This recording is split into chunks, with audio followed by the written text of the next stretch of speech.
আর হচ্ছে বৃষ্টি, কিছু করার নাই, মাথায় ছাতা বানি নাই, মাথায় পলিথিন বানি না, হচ্ছে এখন গাড়ি দিয়ে যাওয়া যাবে না, ওই পাহাড় থেকে নিচে নামতে হবে, তো মাথায় হচ্ছে পলিথিন দিয়ে এখন হচ্ছে। আসসালামু আলাইকুম সবাইকে, ঈদ মোবারক। আজকে ঈদের দ্বিতীয় দিন। ঈদের দিনটা খুব আনন্দের সাথে কাটানোর পর দারুণ একটা ঈদের দিন কাটাইছি ইনশাল্লাহ, আলহামদুলিল্লাহ, খুব ভালো লাগছে। তো আজকে দ্বিতীয় দিন সকাল 8টা বাজে, 8টা এখনও বাজে নাই, 8টা বাজার মতো অবস্থা আর কি, 7টা 50-এর মতো বাজে। তো আজকে ঈদের দ্বিতীয় দিনে আমরা ঘুরতে যাব জাপানের বিখ্যাত একটি জায়গা কোচি। আশা করি কোচির এই মনোরম দৃশ্য, পাহাড় এবং সমুদ্রে ঘেরা এই কোচি আর হচ্ছে জাপানের লং ড্রাইভ নিয়ে এই ব্লগটি আপনাদের অবশ্যই ভালো লাগবে। তো সাথে থাকুন, চলুন দেখতে থাকি কেমন হয় আমাদের আজকের এই ঈদের দ্বিতীয় দিনের ট্যুর। সাথে আমাদের বন্ধুরা যাবে, আর হচ্ছে এখন যাচ্ছে গাড়ি ভাড়া করতে। গাড়ি ভাড়া করে হচ্ছে আমরা কোচির উদ্দেশ্যে রান্না হবো। কোচি কোবে থেকে অনেক দূরে, তারপরে ঈদের দ্বিতীয় দিন একটু লং ড্রাইভে না গেলে হয় না। তো চলেন, এখন 10টা 16 বাজে আর আমরা সবাই গাড়িতে উঠে গেছি আর যাব হচ্ছে কোচি। প্রথম উদ্দেশ্য হচ্ছে কোচি ক্যাসেলে যাব, ওইখানে হচ্ছে সাকুরা দেখার উদ্দেশ্যে। সাকুরা হচ্ছে জাপানের চেরি ব্লসমকে সাকুরা বলে। তো এখান থেকে 255 কিলোমিটার দূরে। তো এখন হচ্ছে যাত্রা শুরু করব ইনশাআল্লাহ। ছোট্ট একটা বিরতি, বেশি দূরে আসছি নাই, মাত্র 20-30 কিলোমিটার মতো আসছি। আর এখানে বিরতি দেওয়ার কারণ হচ্ছে এখান থেকে সুন্দর একটা ভিউ পাওয়া যায়। যে ব্রিজটা দিয়ে এখন আসলাম, এই ব্রিজের ফুল ভিউ নিয়ে এখান থেকে একটা ছবি তোলা যায়। তো এটা হচ্ছে, আমি সবসময় এদিকে আসলে, এদিকে আমার অনেকবারই আসা হয়েছে। এটা হচ্ছে আওয়াজি সীমা, মানে আওয়াজি দ্বীপে আসছি, একটা দ্বীপের মধ্যে। এখন আমি যে শহর থেকে, ওই শহরের সবচেয়ে কাছের দ্বীপ হচ্ছে এটা আমার মাঝে মাঝে আসা হয়। তো এইখানে বিরতি দেওয়ার কারণ হচ্ছে এই ভিউটার জন্য। এখান থেকে পুরো ব্রিজ হচ্ছে ব্যাকগ্রাউন্ডে রেখে, যে ঝুলন্ত ব্রিজটা ব্যাকগ্রাউন্ডে রেখে ছবি তোলা যায়। আর সমুদ্রের নীল পানির জন্য জায়গাটা খুব সুন্দর লাগে। এই যেখানে এখানে যতবারই আমি এখানে আসি, এখানে একটা বিরতি দিই। তো বিরতি শেষ করে এখন হচ্ছে গাড়িতে উঠে পড়ছি সবাই, আর রওনা দিব এখন কোচি ক্যাসেলের উদ্দেশ্যে। প্রথম কোচি ক্যাসেলে যে হচ্ছে, কোচিতে হচ্ছে সবচেয়ে তাড়াতাড়ি হচ্ছে সাকুরা ফুটে, ওই সাকুরা দেখার উদ্দেশ্যে যাব এখন। ওইখান থেকে আরও অন্য স্পটে যাব। আর এখান থেকে প্রায় 256 কিলোমিটার, 232 কিলোমিটার। আর হচ্ছে যাইতে সময় লাগবে হচ্ছে 2 ঘন্টা 56 মিনিট গুগলের টাইম অনুসারে। তো আমি চেষ্টা করবো আরেকটু দূরত্বে যাওয়ার জন্য, যেহেতু 11টার মতো বাজে গেছে, প্রায় 11টা 18 বাজে। 1টা 1:30টার মধ্যে যাইতে পারলে আমাদের হচ্ছে আরও অন্য জায়গাগুলো ঘুরতে একটু সুবিধা হবে। আমি এখনও হচ্ছে আওয়াজি দ্বীপে আছি, আর আওয়াজি দ্বীপটা অনেক সুন্দর, গোছানো, পরিষ্কার পরিচ্ছন্ন, আর রাস্তাঘাট অনেক সুন্দর লাগে, খুবই ভালো লাগে, অসম্ভব সুন্দর রাস্তাঘাট। আমি এই পর্যন্ত হচ্ছে আমি এই 3 বছরের মধ্যে জাপানে আসার পরে আওয়াজিতেই শুধু আসছে হচ্ছে 6বার। আর আজকে হচ্ছে আওয়াজিতে নামতেছি না, হাইওয়ে দিয়ে চলে যাচ্ছে, আওয়াজির উপর দিয়ে চলে যাচ্ছে আর কি। আজকে ছাড়াই 6বার, শুধু আওয়াজিতেই ঘুরতে আসছে 6বার। আমরা এখন আওয়াজি থেকে বের হয়ে তোকোশিমা ঢুকতেছি। এটা হচ্ছে Tokushima bridge, Naruto bridge. Naruto bridge, যারা অ্যানিমেশন দেখেন না, আওয়াজি ছাড়লাম, তোকোশিমা ঢুকলাম। আওয়াজি এত বড়, বিশাল। দুপুর 1:36-এর মতো বাজে। ভাবছিলাম কোনো বিরতি না দিয়ে চলে যাবো, তো আসলে শরীর মানতেছে না, একটু টায়ার্ড হয়ে গেছি, একটু ঘুম লাগতেছিল, যার কারণে রাস্তায় একটা বিরতি দিয়েছি। আর বেশি সময় লাগবে না, আধা ঘন্টা 40 মিনিটের মধ্যে হচ্ছে কোচি ক্যাসেলে চলে যাব। তো ক্যাসেলে হচ্ছে যাবো সাকুরা দেখার জন্য। আমি হচ্ছে ইন্টারনেটে সার্চ দিয়ে জানতে পারছি যে কোচিতে সবার আগে হচ্ছে সাকুরা হয়। তো এখন নাকি সাকুরা ফোটার সময়, আর কোভিতে হচ্ছে আরও 20-30 দিন লাগবে আর কি সাকুরা ফুটতে। তো ভাবলাম যে যেহেতু এদিকে একটু আগে সাকুরা হবে, প্রথমে সাকুরাটা দেখি, তারপরে যাবো হচ্ছে খাওয়ার পরে আবার হচ্ছে একটা নদী পার যাব। তো এখন হচ্ছে বিরতির জন্য একটু থামলাম আর কি। ঠিক 2:30-এ হচ্ছে আমরা হচ্ছে ক্যাসেলের নিচে চলে আসছি, আর এখন ক্যাসেলের কাছে যাচ্ছি। তো ইন্টারনেটের থেকে খোঁজ নিয়ে আসছিলাম হচ্ছে সাকুরা বা চেরি ব্লসম দেখার জন্য। এখানে আইসা মনে হচ্ছে যে এখনও হয়তো বা চেরি ব্লসম হয় নাই। তো যাই হোক, এখানে বেশি দেরি করবো না, ক্যাসেল দেখে চলে যাবো। খিদে লাগছে, সবাই খাওয়া দাওয়া করতে যাব। এ হচ্ছে ক্যাসেল,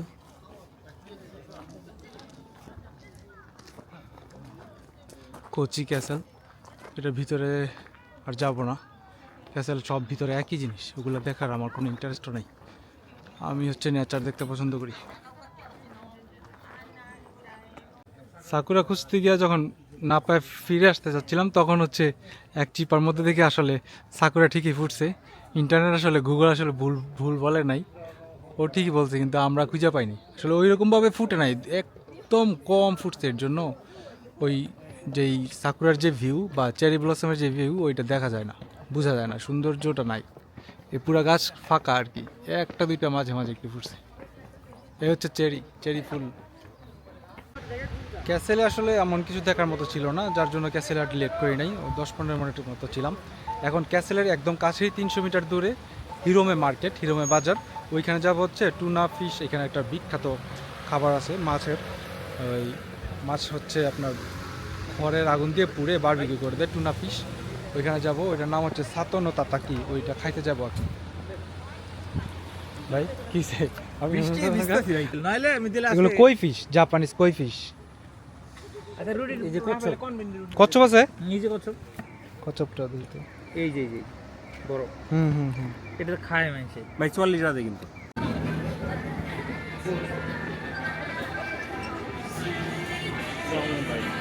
হচ্ছে বাজার। এখানে হচ্ছে ফিশ খাইতে আসছি। এখন কোন দোকানে হচ্ছে ওইটা পূজা বিক্রি করে ওটা জানি না, এটা পূজা বের করতে হবে। এটা হচ্ছে এই কোচির সবচেয়ে বিখ্যাত খাবার টুনা। এটা হচ্ছে বারবিকিউর মতো করে দিছে, একদম বারবিকিউ না, হচ্ছে খড়কুটার মধ্যে দিয়ে টুনা হচ্ছে পুড়ে তারপরে দিছে। একটু বেশি, আমরা আবার একটু কাঁচা খাইতে অভ্যস্ত হওয়ার জন্য আমরা বলে দিচ্ছি যে একটু বেশি পুড়ে দিতে, এর জন্য দিছে, নাহলে আরও একটু কাঁচা থাকে। আর এটা হচ্ছে ইল ফিশ হচ্ছে ফ্রাই, একটা মেন অর্ডার দিচ্ছে, ওটা হচ্ছে চিংড়ি মাছের ফ্রাই। চিংড়ি ভাইটা ভালো লাগছে না, চিংড়িটা মজা না ভাই একটু ভাজাটা মারা দেন। কোনটা ভাজা? এটা একটু ভাজা মনে হয় কাঁচা খাইতে পারবো না, এটা বেশি ভাজা যায় জানি না, যেটা ভালো মানে দুটো একই সাইজে সম্ভব। বেশি ভাজা কাঁচা না খাইতে আমি আছি তো। এটা কি হাসি ধরতে পারি না, এতে লজ্জার কিছু আছে। ওই এটা হচ্ছে কাতসুনো তাতাকি টুনা। টুনা হচ্ছে স্টেকের মতো করে দিছে, টুনা ফিশ। এটা হচ্ছে কোচির সবচেয়ে বিখ্যাত খাবার। আর হচ্ছে চিংড়ি ফ্রাই আর ইল ফিশ ফ্রাই। আমি এটা দিয়ে শুরু করি। লেবু তো আছে, সবাই একটু মেরে দেন। কাতসুনো তাতাকি খেয়ে এখন হচ্ছে আমরা ওয়াটারফলের উদ্দেশ্যে রওনা দিচ্ছি, কিন্তু সবচেয়ে বড় সমস্যা হচ্ছে বৃষ্টি শুরু হয়ে গেছে। ঘুরতে আসলে বৃষ্টি শুরু হয়ে গেলে তো সব শেষ। আল্লাহর ইচ্ছা কিছু করার নাই, আসলে আল্লাহর ইচ্ছা কিছু করার নাই না। যে ওয়াটারফল দেখার কথা ওই ওয়াটারফলের কাছে আসছি, কিন্তু এখনো বৃষ্টি থামেনি, এই হচ্ছে সমস্যা।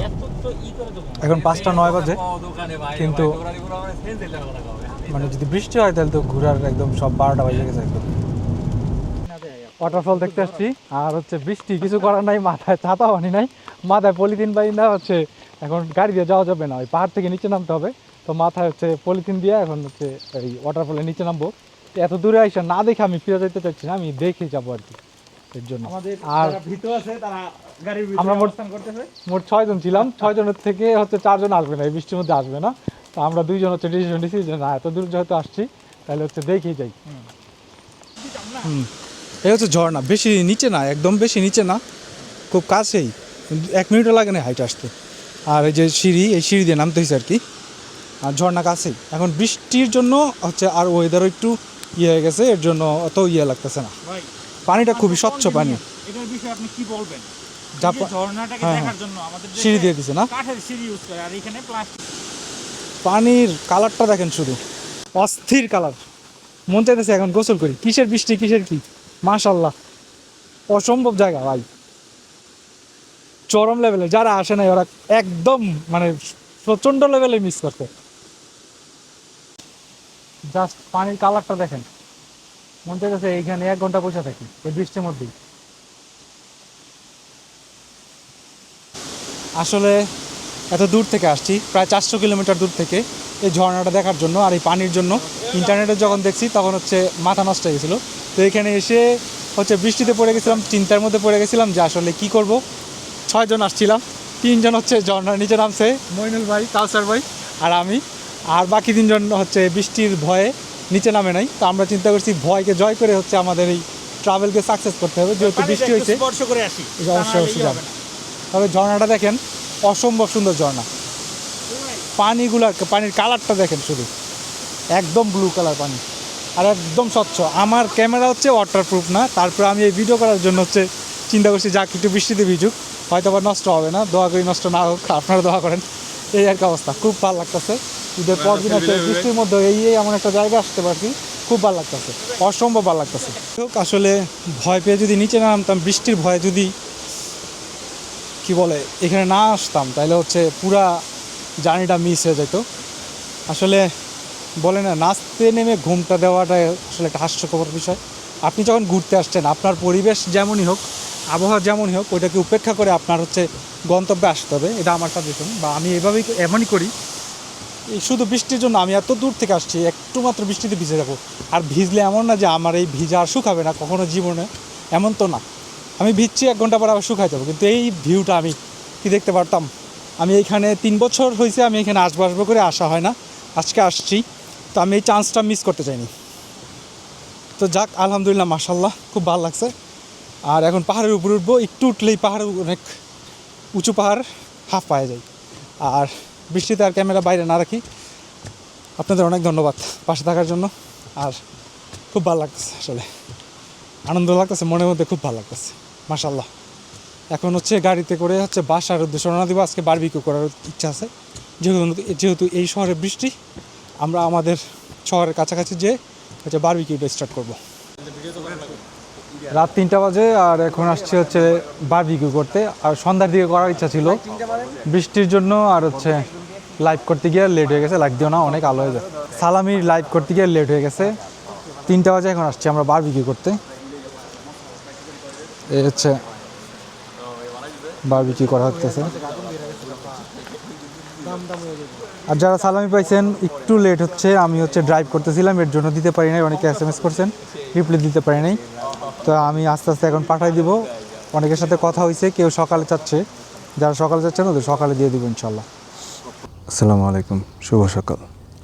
কালকে সারাদিন ঘোরার পরে সারা রাত হচ্ছে বারবিকিউ করছি। তারপরে এখন কোবের সবচেয়ে উঁচু পাহাড় এবং কোবে এবং ওসাকার মাঝামাঝি হচ্ছে অবস্থিত রক্কো পাহাড়ে আসছি। সবাই হচ্ছে গাড়ির মধ্যে এখনও ঘুমাচ্ছে, আমিও ঘুমাইছিলাম। মাত্র 1 ঘন্টা না, 40 মিনিট ঘুমাইছি। আর এখানে আসার উদ্দেশ্য হচ্ছে আজকের সূর্যোদয় দেখা। জাপান হচ্ছে সূর্য উদয়ের দেশ বলা হয়। আর এই পাহাড় থেকে সূর্যোদয়টা অনেক সুন্দর লাগে। দেখেন এখন সূর্য ওঠার টাইম হয়েছে মাত্র আর কি 6টা 5:59 হচ্ছে সূর্য ওঠার টাইম। এখন 6:02 বাজে। এই হচ্ছে ভিউ পাহাড়ের উপর থেকে।